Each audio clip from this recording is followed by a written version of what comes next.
ఆ స్టిల్ చూసారుగా, ఆ స్టిల్ చాలామంది గుర్తుపడతారు. వెరీ పాపులర్ స్టిల్ అది. కొదమసింహం అనే ఒక కౌబాయ్స్ ఫిల్మ్ నేను యాక్ట్ చేశాను 1990లో. సినిమాలో ద స్టిల్ నాకు చాలా ఫేవరెట్ స్టిల్. ఆ స్టిల్ నాకు బాగా నచ్చిందని చెప్పి ప్రొడ్యూసర్లు నాకు గిఫ్ట్గా ఇచ్చారు. అది ఇప్పటికీ ఈ రోజుకి నా ఇంట్లో మంచి ప్లేస్లో గోడ మీద ఉంటుంది. అది కౌబాయ్ ఫిలిమ్స్ అంటే చాలా ఇష్టం నాకు. నేను నా చిన్నతనంలో క్లింట్ ఈస్ట్వుడ్, అలాగే గ్రెగరీ పెక్, ఉమర్ షరీఫ్ వీళ్ళు చేసినటువంటి సినిమాలన్నీ కూడా చాలా ఇష్టం. గ్రెగరీ బెన్, ఇది గుడ్ బ్యాడ్ అండ్ అగ్లీ, అలాంటి సినిమాలు నేను యాక్టర్ అయిన తర్వాత నాకు వస్తుందని చేస్తానని నాకు ఎప్పుడు నేను ఊహించలేదు. ఎందుకంటే అప్పటికి హీరో కృష్ణ గారు చేసినటువంటి మోసగాడి సినిమా పెద్ద హిట్ అయ్యింది.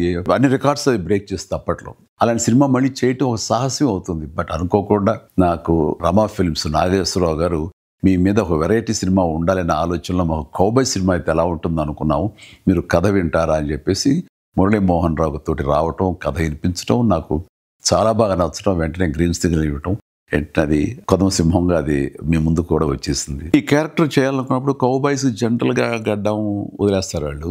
చాలా మంది ఏమన్నారంటే మన హీరోలు గ్లామర్ కనిపించాలని, గడ్డం వదలద్దు, క్లీన్ షేవ్ తోటే ఉండాలని.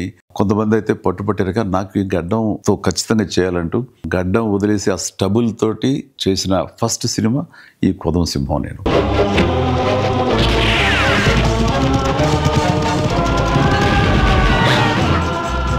అందులో కాస్టింగ్ పరంగా వస్తే నాకు ఇష్టమైన క్యారెక్టర్ సుడిగాలి మోహన్ బాబు చేశారు. ఆయన చాలా బాగా చేశారు. అంటే ఆ సుడిగాలి క్యారెక్టరు ఒక వినోదంగా ఉంటుంది, చాలా జుగుప్స్గా అనిపిస్తుంటుంది, అండ్ విలనిజం ఉంది, అందులో ఎంటర్టైన్మెంట్ ఉంటుంది. ఆల్ టుగెదర్ మోహన్ బాబు గారు కాకపోతే మరొకరైతే అది చేసి ఒప్పించి మెప్పించేవాడు కాదు. అది ఆయన వల్ల సాధ్యమైంది. అది నాకు ఆ సినిమాలో చాలా ఇష్టమైన క్యారెక్టర్. సుడిగాలి ఎక్కడున్నాడు? వచ్చింది నేను, నా వెంట వచ్చింది కంపు. నాకు విలన్గా చేశారు ద లెజెండరీ గొప్ప పర్సనాలిటీ ప్రాణ్ గారు, హిందీ యాక్టర్. ఆయన ఆ మహానుభావుడితోటి యాక్ట్ చేసే అదృష్టం నాకు కలిగింది. Good bye. అలాగే సత్యనారాయణ గారు, కైకా సత్యనారాయణ గారు, ఆయనతో కూడా చేశారు. అలాగే గొల్లపూడి మారుతిరావు గారు, అన్నపూర్ణ గారు, హిందీ స్టార్స్ సోనం కపూర్ అనుకుంటా, ఆ తర్వాత రాధ గారు, వీళ్ళతోటి ప్రతి సీను, ప్రతి సాంగ్, ప్రతి యాక్షన్, ప్రతి హార్స్ రైడింగ్స్, ఇవన్నీ కూడా ఆ సినిమా అన్ని హైలైట్స్. ఈ సినిమాలో ఉన్న అన్ని songs super duper hit songs. Raj-Koti అంత మంచి సాంగ్స్ ఇచ్చారు.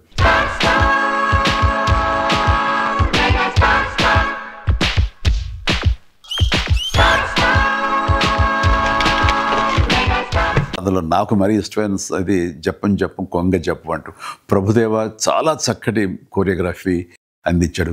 తన స్టైల్ని ఫాలో అయిపోయాను. నేను ఒక సాంగ్, ఒక బీజియంలో నేల మీద నుంచి నడుచుకుంటూ గోడ మీద నుంచి రూఫ్ మీదకి అలా వెళ్ళి అలా నడుచుకుంటూ ఈ పక్క గోడ మీదకి వచ్చి అలాగే గ్రౌండ్ మీదకి రావటం అనేది ఒక షాట్లో చేసాం.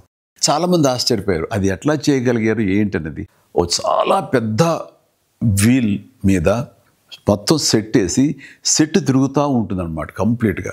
దానికి కెమెరా ఫిక్స్ చేసాం. అది ఈ మధ్యకాలంలో ఒక ఇంగ్లీష్ పిక్చరు ఇన్సెప్షనో ఏదో అందులో కూడా అది చూపిస్తాడు. ఇప్పుడు చూపించింది మేము ఆ రోజుల్లో అన్ని సంవత్సరాల క్రితం చేసాను ఈ టెక్నాలజీ వాడి. నాకు ఫేవరెట్ సినిమా ఉండొచ్చు, కానీ నాకంటే ఎక్కువ రామ్ చరణ్కి ఇది చాలా ఇష్టమైన సినిమా. తను చిన్నప్పుడు భోజనం చేయాలంటే వాళ్ళ అమ్మ ఈ సినిమా క్యాసెట్ పెడితే భోజనం చేసేవాడు కాదు. అంతగా ఫేవరెట్ ఫిల్మ్ చరణ్కి ఇది.